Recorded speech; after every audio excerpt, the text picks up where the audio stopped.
السلام عليكم.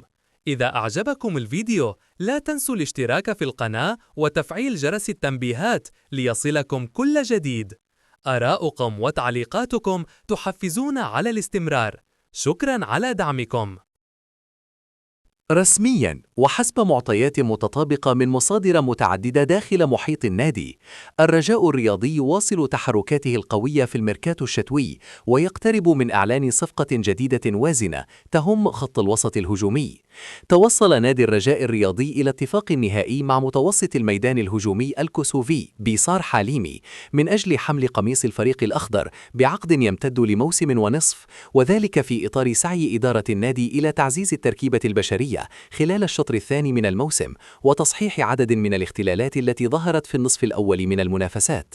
هذه الصفقة جاءت بعد سلسلة من المفاوضات المركزة والدقيقة التي قادتها إدارة الرجاء بتنسيق مباشر مع الطاقم التقني، حيث كان هذا الأخير يطالب منذ فترة بالتعاقد مع لاعب يمتلك مواصفات تقنية عالية وقادر على منح الإضافة الفعلية في وسط الميدان الهجومي، خاصة في جانب صناعة اللعب وربط الخطوط وخلق الحلول الهجومية أمام الدفاعات المتكتلة. الطاقم التقني للرجاء كان يبحث عن بروفايل محدد جدا، لاعب يستطيع التحرك بين الخطوط بسلاسة، يمتلك رؤية جيدة للملعب، قادر على تمرير الكرات الحاسمة ورفع النسق الهجومي للفريق، إضافة إلى قدرته على الاحتفاظ بالكرة تحت الضغط ومنح التوازن بين الواجبات الدفاعية والهجومية، وهو ما جعل اسم بيصار حليمي يبرز بقوة ضمن لائحة اللاعبين المرشحين.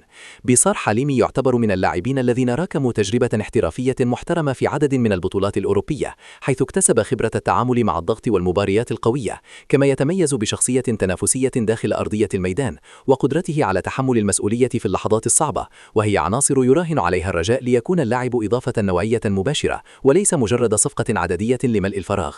إدارة الرجاء ومن خلال هذه الصفقة تؤكد مرة أخرى أن التوجه الجديد داخل النادي يقوم على مبدأ النجاعة والبحث عن لاعبين قادرين على تقديم الإضافة الفورية للفريق دون الحاجة إلى وقت طويل للتأقلم، وذلك انسجاما مع طموحات الجماهير الرجاوية التي تطالب بتصحيح المسار والعودة بقوة للمنافسة على الألقاب.